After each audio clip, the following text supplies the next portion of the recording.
Hello, hello. We are live. Welcome to another live coaching. As you can see, I am not in my house in Hamburg. I'm up in, I wonder if you guys can guess. Can you guess where I am? Can you guess where that is? Who can guess? Let's see in the chat. I'll give you guys a few guesses and then I'll tell you. And I want to know if you sailed this week. Did you sail this week? Did you sail this week? Did you sail this week? Um,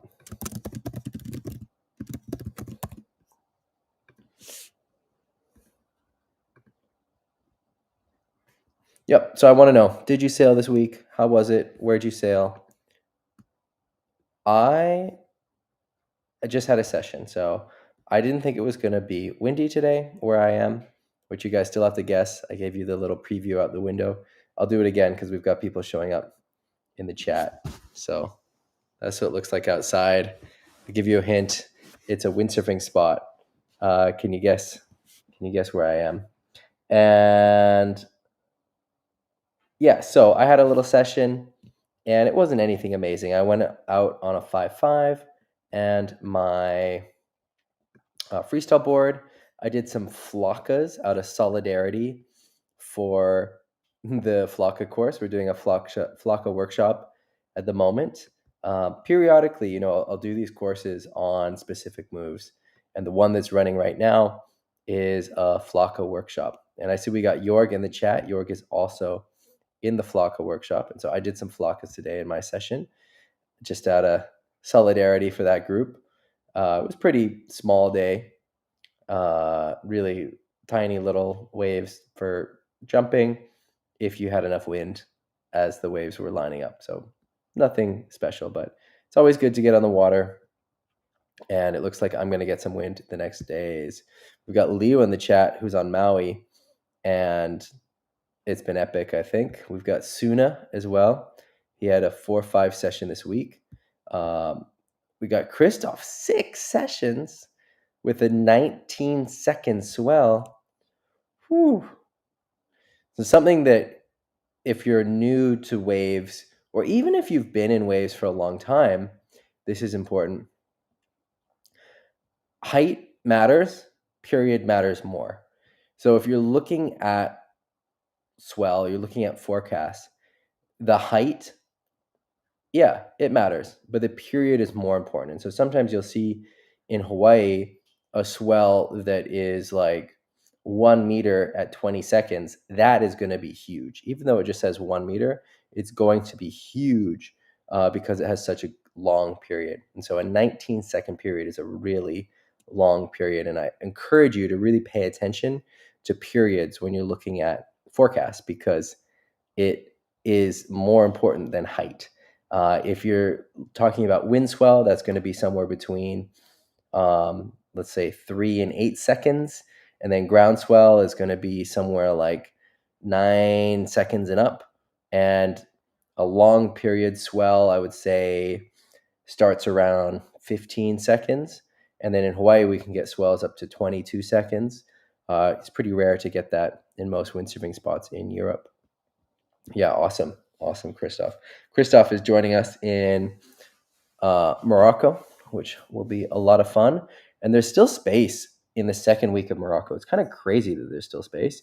The first week is sold out. The second week is filling up. There's not that much space left, but there's a little bit of space. And so if you want to apply, go to windsurfingmasterclass.com, click apply here, and then here, you fill out this form. It takes just a few minutes just to make sure that you're the right fit for the group and your level is right for a masterclass. Yeah, that's on windsurfingmasterclass.com. We got Mark as well. He says things are picking up. He had 2 sessions this week. We got G. Luke in Palo Alto. Awesome. Axel as well. Hi from Morocco. 6 sessions this week, 4-7 and 4-2. We got Matt. He says 2 sessions this week. Awesome. We got Steen and Harold. Harold's also going to be in Morocco. Will be a good time. All right, let's jump into the Facebook group. Actually, one more thing. Let's just throw one more thing out there while we're doing all this admin stuff. By the way, did anyone guess where I am? I am up in Denmark. So let's get back to the Denmark, to the admin stuff. So if you go to windsurfingmasterclass.com and you want to support the live stream and you want to support the Facebook group, you can do that.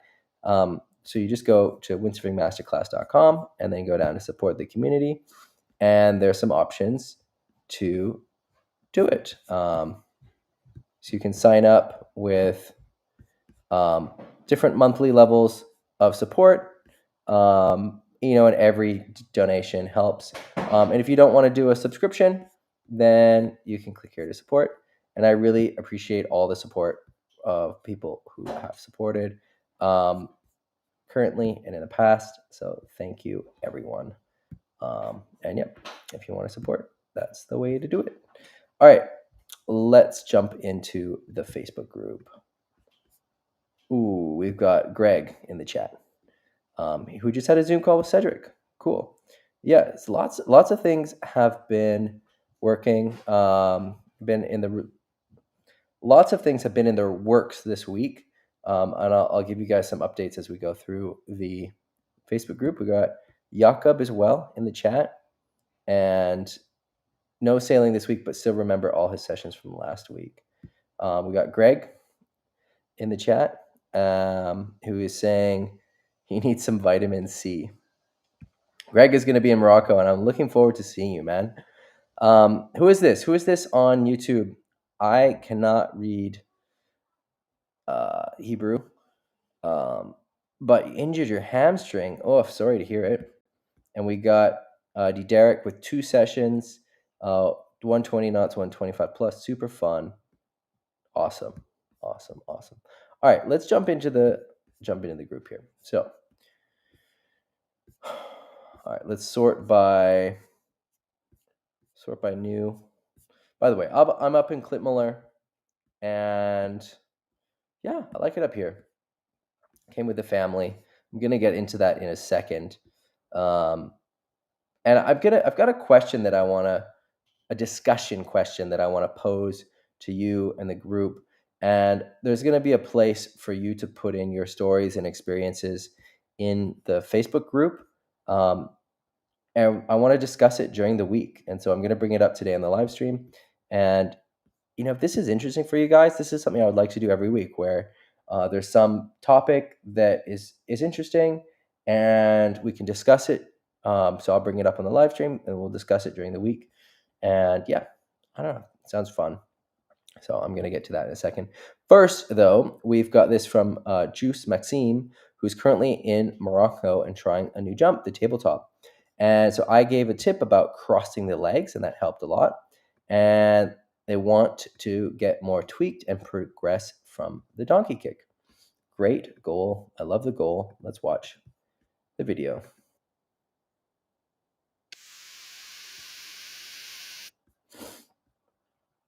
All right, so first of all, way to send it. This is a pretty big wave and good height for just learning how to tabletop. We've got some good comments from people in the chat. So I recommend checking out what people say, because there's two I say things that are valuable about the community.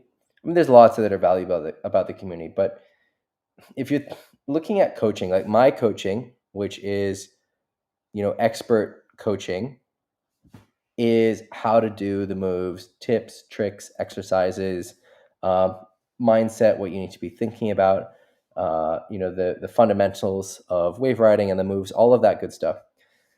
But it's also really useful to get advice from people who are 1 step or 2 steps or 3 steps ahead of you, because they've more recently walked your path. And so they might have some ways of explaining that unlock a movement or a concept for you. And that's one of the reasons that I love having a variety of levels on the master classes. So when we do the in-person master classes, there's a variety of levels, and that's intentional. And that's so that it's not just about my coaching, but also being around people who are maybe a level ahead or people who are a level behind, and everyone benefits from that. And so Dennis, who has been working on his tabletops and shows this beautiful example. This is from the same spot in Morocco, and this is a beautiful example of a tabletop. And I want to talk about a few key aspects of the tabletop that I think are misunderstood. So one of the first aspects, and we're going to use Dennis's jump as an example, is that the tabletop can be thought of as a arc motion, like a reverse C. So the board goes out and then it comes back to the mast. And so you can see that here with the tabletop, and with the super tweaked ones, you can see it even more. But what's important is the board doesn't stay just going out, because if the board were to stay going out, their max tweak would be something like this. But then it starts to come back around the mast, and that's how you get super tweaked. And so you think about it like almost like you have a weight at the end of a rope, and you're trying to get that swung around your arm or something. You're trying to swing that in the air. I don't know if that's a good analogy, but basically you're trying to swing it around. So it's your board, your feet are operating in a arc. It's not a straight line. It's not like the board is just pushed up. It's like the board is swung out, up, and around the mast. And then another important aspect of the tabletop that I think people don't get in the beginning is that it's really a full body twist, and the rotation comes from the hips. And so if we look at this example from Dennis, the hips are already starting to turn, Look, the hips are almost pointing down at the water, and then the board is following. And the way I like to think about it and describe it is that it's like almost like whipping a dish towel. That feeling of like the dish towel whip, and it comes from the wrist, but then it flicks on the very end of the dish towel. And it's the same with the tabletop in that the power comes from the core and the hips, but then it flicks with the feet, and that's where you see the tweak. Um, we've got the crew in Sport Ronax joining us. Hello, hello. So that's how you get the tweak.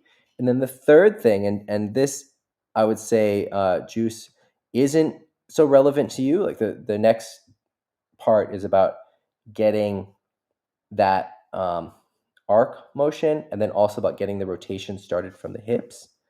But this is a tip that will help Dennis. Dennis, if you want to get a little bit more tweak, it's continuing that twist up into your head. And even you could even hold a little bit closer on the boom. But at this point in the tabletop, if then you look down over this shoulder towards the water, boom, it will allow your body to twist just a little bit more, and you'll get a little bit of extra tweak, and you get the style points of that head throw. Levi Cyber was all about the style of the head throw. I wonder if we can find a video of him. Can we find a tabletop? Let's see if we can find a tabletop. Even just a picture, you'll see it.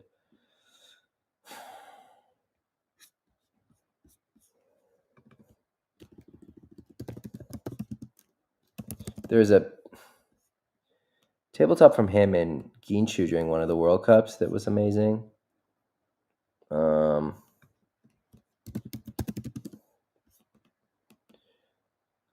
Yeah. So here's an example. Here's a tabletop. So it's a one-handed tabletop, a little bit different. Where did it go? I clicked on it, it disappeared. Okay, here we go. But you can see that he's looking down at the water, and that allows for the whole body then to rotate towards the water and get this super tweak. Now, granted, this is a one-handed one, but the concept is the same for the two-handed ones. We can't see the guy's body here. This is from one of the World Cups in Ginshu. Look, there's me. Back in the day. This is from, I don't know what year this is from. This is from a long time ago. I want to find another one. Tabletops were really a move back then. Here's one from Ricardo. Hard to see what his body's doing. This is, I think, from 2005.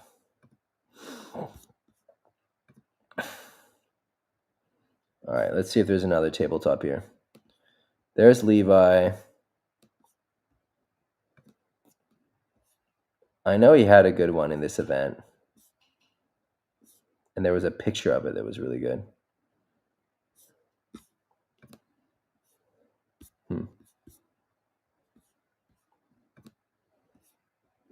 But I guess we're not going to find it. Who else does good tabletops with the head throw? I can't think of it off the top of my head.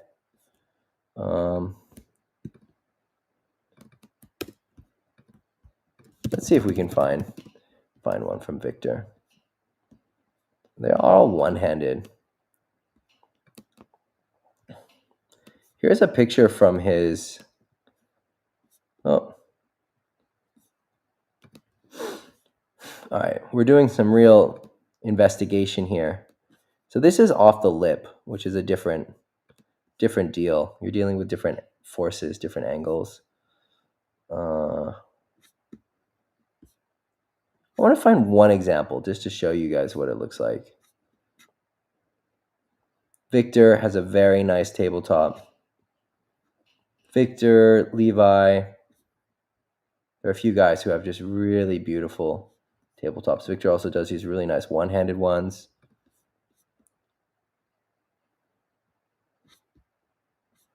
All right, let's see what we can find here. There was one from the competition in France in 2016, I believe.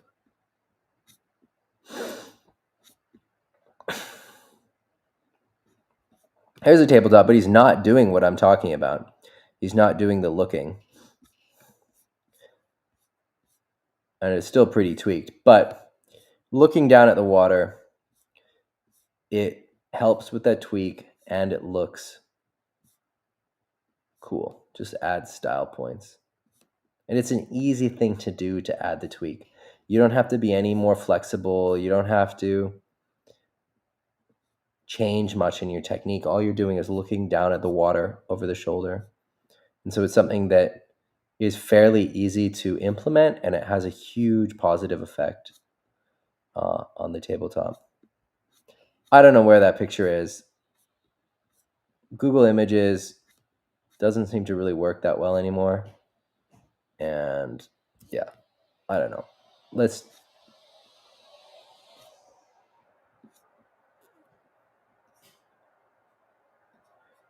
This is a one-handed one.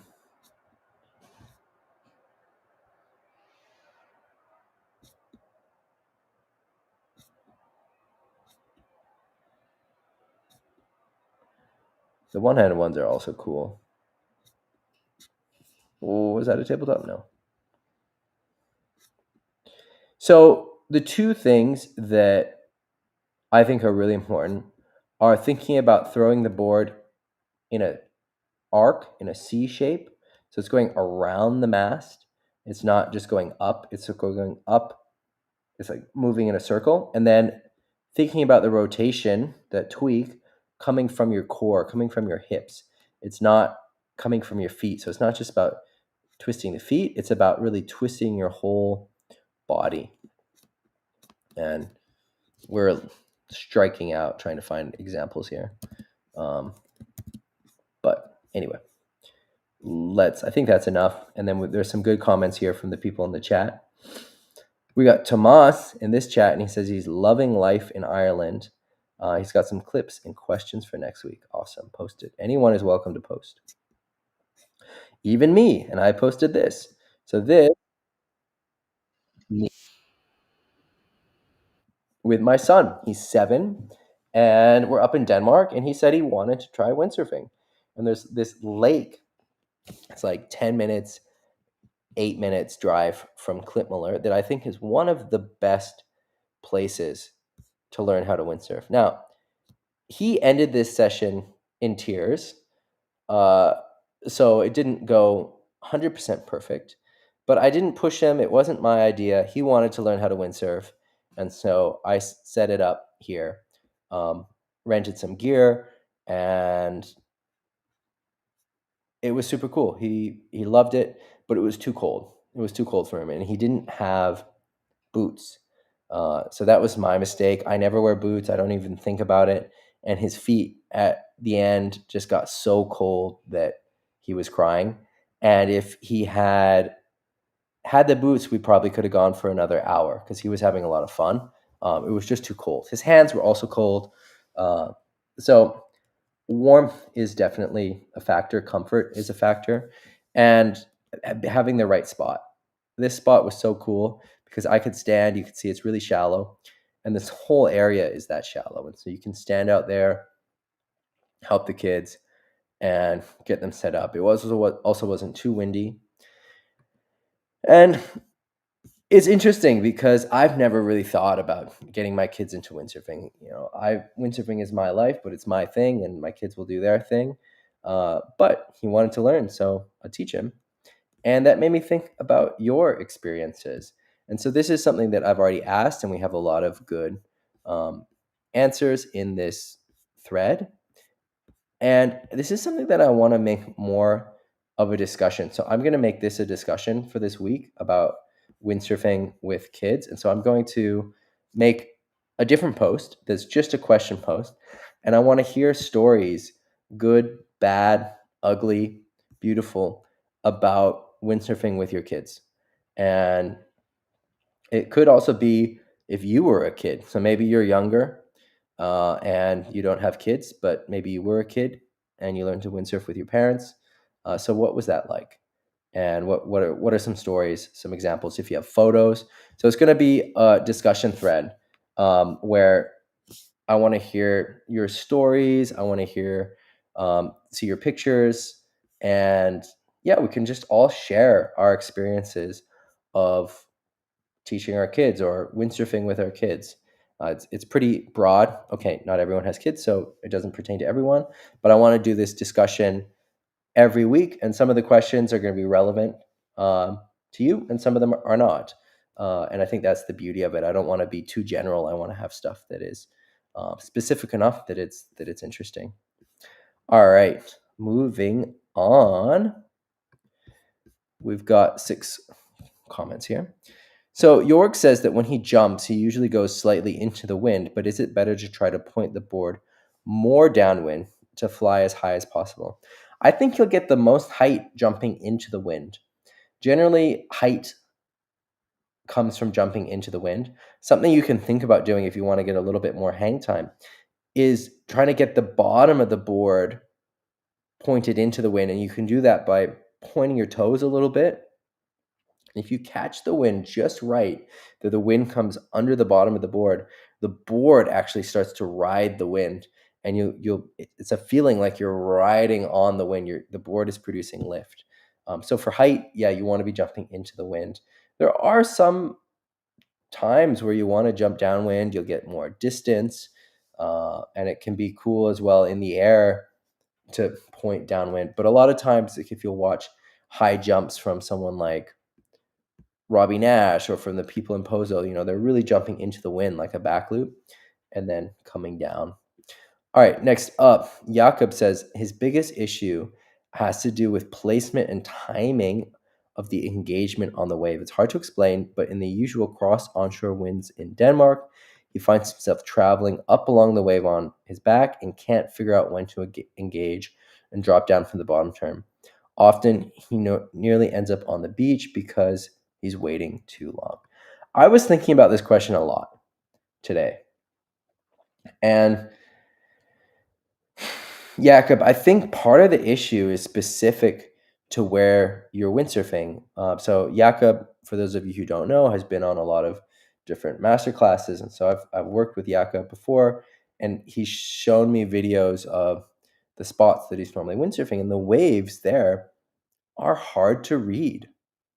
They're hard to read. They come up, they kind of move around, they break, they disappear. They're difficult wind swell waves to read. And if that is all that you're experiencing, it's going to be hard. And if you have some easier to read waves, it's going to help build your skill at reading the waves that then is going to transfer over into the days at your usual spots. So, what does that mean for you? So, Jakob is based around Copenhagen. I don't know what exactly that means in terms of finding easier to read waves. But where I would start is looking to get some sessions in on the island of Moon. I don't know if I'm saying that right, but there's a spot on Moon. I've only been there once, but I think it works not so inconsistently. I think in the summer you'll get maybe a day a month. Suna, if you're still in the chat, correct me if I'm wrong. But the nice thing with that spot there is you get this long wave that is a lot easier to read. It's not with the normal winds when that works, it's not side off. It's still kind of side shore, maybe a little bit side on, but the wave is clean and long. And so it's a lot easier to read. And that will give you an easier time. And it's not so different like down the line wave riding is. Like I think you and I have had some down the line wave riding sessions, and that was also an adjustment because you're just not used to it, which makes sense because you're so used to riding in the onshore conditions. And so then down the line is also an adjustment to figure out. And this, you don't have that adjustment with the wind because oftentimes the wind is side shore, a little bit side on. So it's pretty similar to the winds that you're used to, but the wave is so much cleaner and clearer and easier to see that it will help build those skills. And so I think, Jakob, the biggest issue is with the spots that you're sailing. And that just makes it hard to get that training in. If that's the case with the spots that you've shown me on the video. I don't know if that's also the case in other places.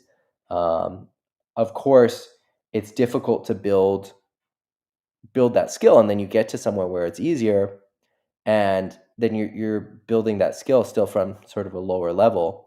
And so the more time you can spend in places where it's easier, the more you can build your level. And then when you get to places that are harder, uh, it will also help you build your level because then you jump past that first um, that first hurdle, and so it's a lot easier at your home spot. So Suna is saying that it only works 5 to 10 times a year. But am I right? Maybe I'm wrong. That those east northeast winds happen in the summer and fall. Maybe I'm wrong with that. That was my impression. Let me know. Maybe it can happen any time of year. All right. The other thing, Jakob, that I think could help is really focusing on backside riding. And this is something I recommend to everyone. Backside riding is so fun. And if you're riding in more onshore conditions, it's going to be a lot easier to read the wave. And there's two reasons for this. The first reason is that you don't have to look through your sail to see the wave. So if you're just looking over your shoulder, upwind, you're looking at where you're going to ride. So you don't have to look through the sail. So it's easier to see. Second, your bottom turn is a lot shorter. The onshore bottom turn is a very long turn. It's easy to lose speed and it's difficult to get the timing right because the turn is so long. If you think of onshore bottom turn, you're doing sometimes even more than a 180 because you start pointing upwind, maybe even parallel with the wave, and then you're coming around. Let's say you're coming up vertically. That's what is that? A 270-degree turn. Like that's a big turn. That's a lot that you have to do. That's a lot that can go wrong.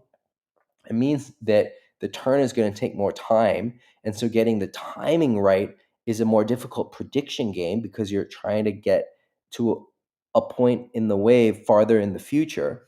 And if you think about that compared to down the line riding with side off conditions, you don't have that at all because in side off wind, you're traveling down the wave going parallel, and maybe you're only doing a 90-degree bottom turn. So 90 degrees compared to 270 degrees. That's a huge difference in the amount of bottom turn you have to do. And so down the line wave riding with side off winds is way easier to see the wave in front of you when you're going front side and to get the timing with the bottom turn off the lip. But in backside, you have those same benefits when it's onshore. So the easiest way to see and ride the wave when the wind is side off is down the line. The easiest way to see and ride the wave when it's onshore is backside. And so you can build those skills, have a lot of fun, get familiar and intimate with the waves by really working on your backside riding. And then otherwise, it depends a lot on the spot. And so if there is some consistency to the way the waves break, paying a lot of attention to what the other people are doing, people who are riding the waves well. But some spots have very little consistency because they've got these kind of shallow, sandy bottoms and the waves are breaking all over. And then that's hard. And you have to just really build the skill yourself because it's a spontaneous thing of the wave forming, finding it, and riding it. Suna is saying the problem with our home spot north of Copenhagen is that it's very messy and no time between them. Yeah, it sounds difficult. But I think, Jakob, those are some things that you can work on the backside riding and then also trying to get more sessions in waves that are easier to read. So we got a question from Elvis saying he's falling on the back loop, can't do the landing. I asked him how he falls. He hasn't responded yet. I'm going to give my kind of generic answer to this. And then, Elvis, if you're watching, let us know in the chat. Otherwise, in the Facebook group.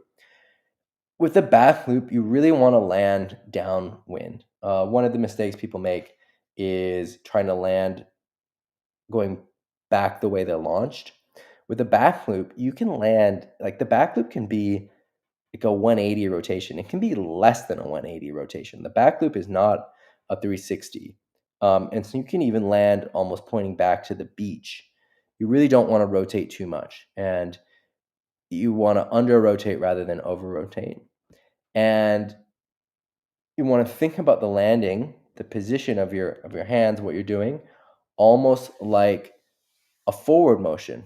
And so where you're pushing the sail forward with your front hand and sheeting in. And what that is doing, like a forward, is it pulls you downwind. But with the back loop, you've been rotating upwind into the wind. And so by rotating downwind, it counteracts the rotation that you've been doing, which causes you then to stop. And so it stops the rotation and makes it easy to land. So those two things are the generic answers for landing back loops. But if there's a specific way you're falling, I want to hear about it and we can talk about it. All right, Samuli, also an alumni of the master classes, and he is just returned from Pozo, and he's got a question about his forwards. He wants to improve them, and he's not looking back with his head, eating in enough. Oh, Elvis just commented. We're going to check it out in a second. So let's watch this from Samuli.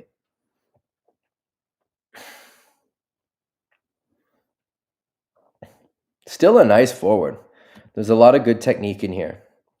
Something that I always say with the forwards is, we talk about all these aspects of technique, but you don't have to hit every single one to do a good forward.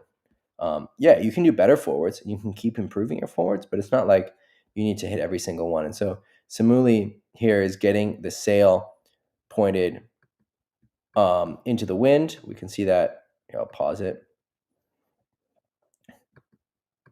Into the wind. He's getting the nose pushed downwind before he's sheeting in. Lots of good elements there. But it would be better if he was looking back. So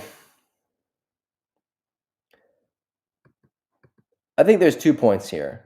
The first, similarly, is that these are nice forwards. If you wanna stick here, stick here.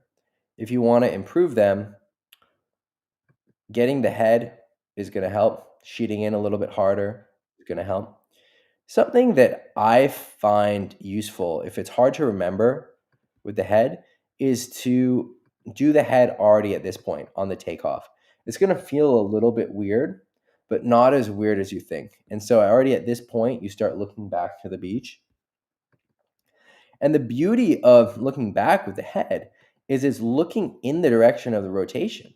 And then so you can see what's coming, and it actually slows down the feeling of the rotation, and it also helps keep the rotation more horizontal, and it rotates you a little bit faster and a little bit more. So if you want to land planing forwards, this is critical. Uh, in terms of sheeting in the backhand, what you're doing is working. Yeah, you could sheet it in harder, and maybe that's connected to the head, really getting the shoulder pulling back. Something that can be useful, instead of just thinking about sheeting in, using that arm, think about really torquing your body, getting that shoulder pulled back, using your lats and your shoulder, and really twisting your torso, looking back, trying to yank that sail around. But this is a nice forward. What we're talking about is really just fine tuning. Um,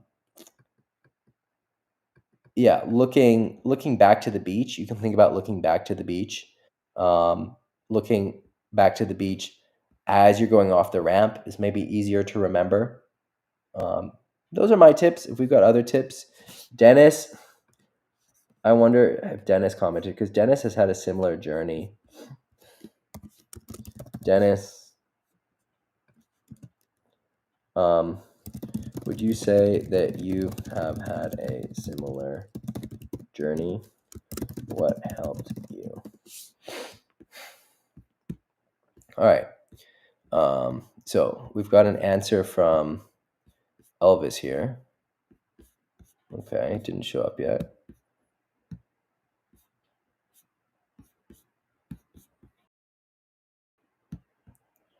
Let's see if we can get it working. Newest.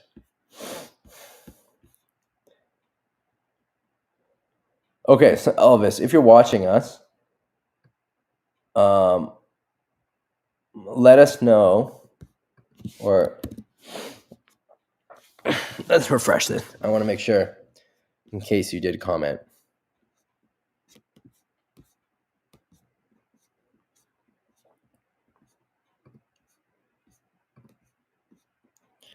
Okay. So, what I need to know from you is how you are falling. So, are you over rotating? Are you under rotating? Is the sail getting ripped out of your hands?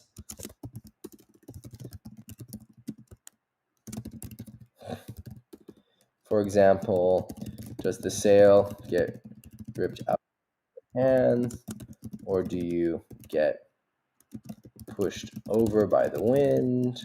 Or all right, let's keep going. So Heracles is planning to get on the water this weekend and weighing options between Udrupt and Maasvlakte in the Netherlands. I hope the session was good. Let's see, how was it? All right. Also last week, we did a workshop that you could have signed up for with sports scientist Cedric, where we talked about training myths, and it was super interesting. If you want to see that recording, let me know and I can send it to you. Some of the takeaways from that call are windsurfers need to be doing more explosive training. So that could be medicine ball throws or jumps. If you're having problems with cramps, check your electrolytes, check your sleep. And if both of those are good, you still have cramps, eat something sour or eat mustard. Eat mustard, like a little satchel of McDonald's mustard. and that apparently can help with cramps. Super interesting. Oh, I see we got Kevin in the chat. Hello, Kevin. Awesome. He's going to have a session and have footage for us. Ragnar as well. Yeah, so this was really interesting about the fitness, and Cedric is working with. So I teamed up with him to offer you guys personalized training, and some people are already in the program. Basically, it's individualized training with group support, and I think it's really cool because it's different having access to someone like Cedric, who is a former pro athlete, has trained Olympians, has trained pro rugby teams, pro hockey teams. He's worked with the top athletes. That's different than working with someone at a gym or just someone who is a fitness trainer. There's such a wealth of knowledge and experience and different things that work. Like the mustard thing, like that's something that can't come from the rugby teams, where they carry around these little mustard satchels to help with cramps. And that's such a cool random little tip that really just comes from that pro experience. Um, anyway, so I think it's pretty cool to offer that for people who are interested in it. If you're interested in watching the recording of this workshop or working with Cedric, let me know. Just send me a message and I will connect you. All right. This came up in last week's thing, last week's coaching. What are these things called? And people were asking about what examples of backside riding are. And so this is a video that I found on my computer with some examples of backside riding and different wind directions, some onshore, some side shore. I've got some more examples. I'll go through and pull them out and I'll do an updated video. These are some examples. There are other ways to ride waves backside as well, but these are examples, and it's going for a lot of the same things that we're talking about when we talk about going frontside. Going for those high fives, hitting the lip. Something that you can think about is I'll show you one of these, and we'll break it down. Something to think about is the sail goes back, the body goes forward, and you're looking at where you're going to hit. I'm looking for like a corner pocket section, just like I do going frontside. Get the board in the high five position, and then once the board makes contact, you're pushing the sail to the nose of the board. And the body, if you want to get really radical with the backside, the body feels like it's leaning towards the tail. So if the nose is 12 o'clock and the tail is 6 o'clock, it feels like leaning towards 7 or 8 o'clock. I know it doesn't look like that, but that is what it feels like. It looks like you're just going at whatever, at what would that be, 9 o'clock? But in order to get it looking like 9 o'clock, you have to lean towards 7 or 8 o'clock. You can do some more carving backsides as well, link them with front sides. That's something I really love to do. I think it's a lot of fun connecting frontside and backside riding. It's a wonderful dance with the waves, especially if the wind is more onshore. It's something you can go back and forth with. Very fun. And it feels, getting that rhythm. So a wave like this, it maybe doesn't look that special, but a wave like this feels so good. Going from a carving cut back to an off the lip to a backside to a front side to a backside. And there's just something about this energy transfer. It's like a dance or almost something religious. It really feels so good having this connection with the ocean, going backside, front side, backside, front side. And the only way to get that is to work on your backside riding. So I really encourage working on backside riding so that you can do more when the wind is on shore, and then you can have this experience of going backside, front side, because it really is a lot of fun. All right. Like that, we are caught up. I'm going to do the post now about the discussion, and then you guys can answer it now or in the week. And yeah, I'm excited. And this is something that we can do, I want to do every week. I see we've got a comment from Leo. He said he tried some backside hits after the last stream and it was really fun and not that hard to do. Yeah, and they're cool. I love backsides. All right, so the post is share your experiences. Or let's do stories. Share your stories of windsurfing with your kid. The good, the bad, the ugly. Add pictures, videos, if you have them. So what are we going to call this? What do you guys think? Give me some suggestions. So we're going to do these discussions every week. I'll launch them on Sunday and then we can talk about them, share our stories during the week. Should we just call it discussion or sharing, story time? I kind of like story time, but what do you guys think? What are some suggestions? I'm gonna wait a second. I'm gonna open up another window and try and find some tabletops to talk about while you guys give me some examples. All right, let's find some tabletops, and you guys tell me what this new thing should be called. We'll do it every week. All right, let's find some tabletops. Here's a tabletop from Steffi.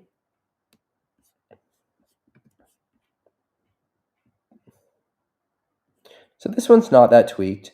She's not extending her leg, which stops it from getting tweaked. Let's see one from Naira.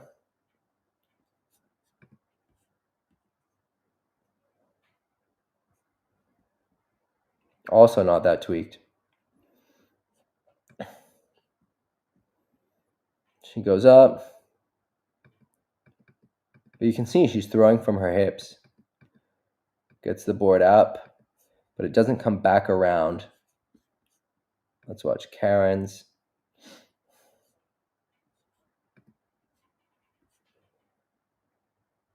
That's a bit better. Footage isn't great though.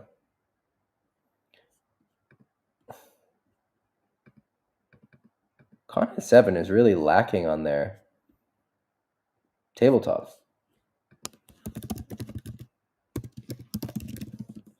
Let's see if we can find another one. Here's one from Ricardo from Instagram.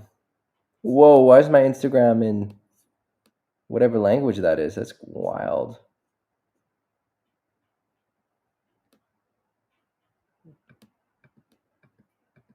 That's a sick one. So you can see there, this is a good example of what we were talking about, where you can really see how he's looking down at the water. So he's looking down at the water. His whole body is twisted towards the water, which allows for that super tweak. You can see it really in the next one as well. So he goes up, and then look, he's even getting his head like pointed towards the water, and what that allows him to do is to get the board really pushed up, right? Because if your head and body are horizontal, there's only so much that the board can travel around the mast. But if you've got your head and your torso pointing down to the water, then you're going to be able to really get that board up there. I love that one. That's super cool, that second one. All right, so what are the suggestions? Story time, true stories. I like true stories. Discussion.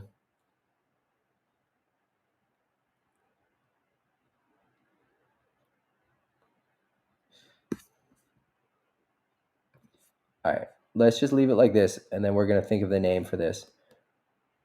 So I want to hear it. If you have stories of windsurfing with your kids, or if you're a kid of windsurfing with your parents, the good, the bad, the ugly, add pictures, videos if you have them. Cool. There's the discussion for the week. I look forward to hearing and reading your stories. All right, guys, it's time to sign off. If you want to join an in-person masterclass, go to windsurfingmasterclass.com, hit apply here. We still have spaces in Gran Canaria and Morocco. Maui, if you applied, I'm going to send out decisions, so acceptances and rejections this this week. Oh, you guys can't see Ricardo's jumping? Shoot. All right. We got to pull that back up.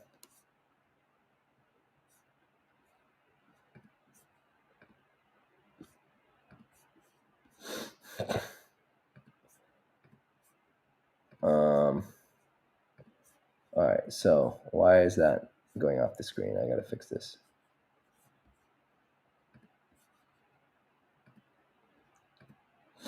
All right. That should work.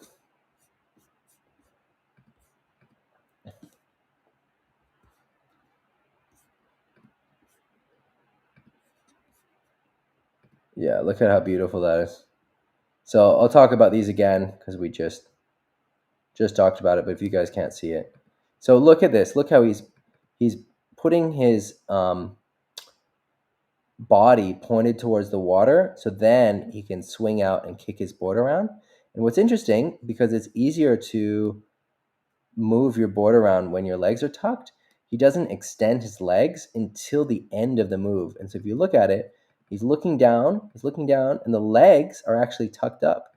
And so they don't straighten until this part, once he's really pushed it around with his hips.